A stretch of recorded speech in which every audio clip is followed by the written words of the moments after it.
അരങ്ങേറ്റത്തിന് മുന്നോടിയായുള്ള ഔദ്യോഗിക teaser സ്കെച്ചിൽ jeep പുതിയ കോമ്പസിൻ്റെ പ്രൊഫൈൽ അനാച്ഛാദനം ചെയ്തു. കോമ്പാക്ട് എക്സ്യുവി, അടുത്ത തലമുറ ഹൈബ്രിഡ്, ഇലക്ട്രിക് എന്നിവയുൾപ്പെടെ വിവിധ പവർ ട്രെയിൻ ഓപ്ഷനുകൾ വരാൻ ചാൻസ് ഉണ്ട്. പുതിയ മോഡൽ യൂറോപ്പിൽ 2025 ലോഞ്ച് ചെയ്യും. വടക്കേ അമേരിക്ക 2026 ലോഞ്ച് ചെയ്യപ്പെടും. പുതിയ ജീപ്പ് കോമ്പസിൻ്റെ ആദ്യ ടീസർ ഇറക്കി. അത് ഒന്നിലധികം പവർ ട്രെയിൻ ഓപ്ഷനുകളോടെ വരുമെന്ന് കരുതപ്പെടുന്നു. കോമ്പാക്ട് എക്സ്യുവി 2025 യൂറോപ്പിലും വിൽപ്പനയ്ക്കെത്തും. 2026 വടക്കേ അമേരിക്ക ആഗോള ലോഞ്ചും ഉണ്ടാവും. ജീപ്പ് കോമ്പസിൻ്റെ രണ്ടാം തലമുറ 2016 മുതൽ നിലവിലുണ്ടത്രേ.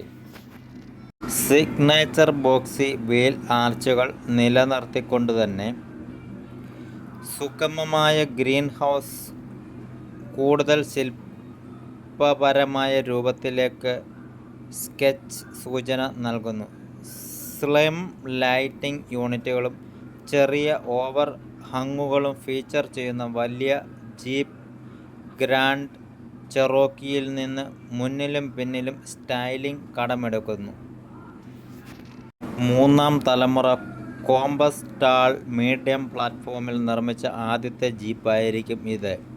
Peugeot 3008, 5008, opal grand land, Citroen C5, എയർകോസിൻ്റെ വരാനിരിക്കുന്ന പിൻഗാമികൾ എന്നിവയുൾപ്പെടെ വാഹനങ്ങൾക്ക് വെല്ലുവിളി ആയിരിക്കും.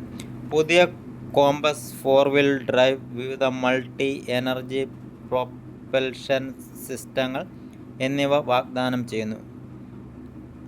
ഇപ്പോൾ അതിൻ്റെ പ്രത്യേകതകൾ മറച്ചുവെക്കുകയാണ്. ആന്തരിക ജ്വലന എഞ്ചിനുകൾ, മൈൽഡ് ഹൈബ്രിഡുകൾ. വിപണിയെ ആശ്രയിച്ച് പുതിയ കോമ്പസിന് വ്യത്യസ്ത പവർ ട്രെയിനുകൾ ലഭിക്കാൻ സാധ്യതയുണ്ടത്രേ. യൂറോപ്പിൽ എൻട്രി ലെവൽ മോഡലിന്